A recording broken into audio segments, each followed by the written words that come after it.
2014లో తెలంగాణ రాష్ట్రం ఏర్పడిన తర్వాత తెలంగాణ కవి అయిన కాళోజీ పుట్టినరోజు సెప్టెంబర్ 9వ తేదీని తెలంగాణ భాషా దినోత్సవంగా మనం జరుపుకుంటున్నాము.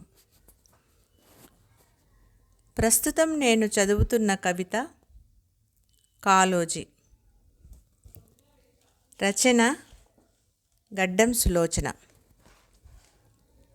మన కవి ప్రజాకవి కాళోజీ 8 దశాబ్దాలకు పైగా జనజీవన మమైక్య గమనమతడు. కళ్ళద్దాల కిటికీలోంచి లోకాన్ని చూస్తూ అన్యాయాలు అణచివేతలతో గొడవపడ్డాడు. నిజాం రాజును రజాకర్లనెదిరించి జైలుకెళ్ళిన కవియోధుడు.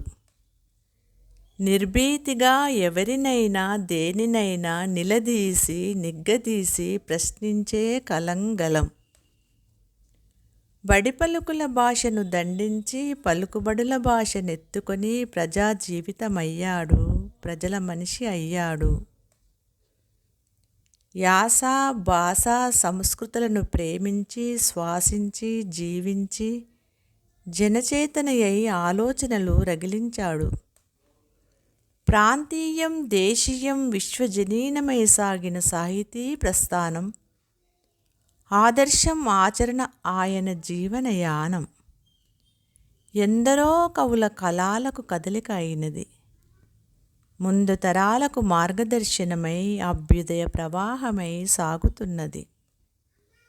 సమస్యలున్నంతకాలం ఓ ఉద్యమ కవి నీ గొడవ రగులుతూనే ఉంటుంది. ధన్యవాదములు.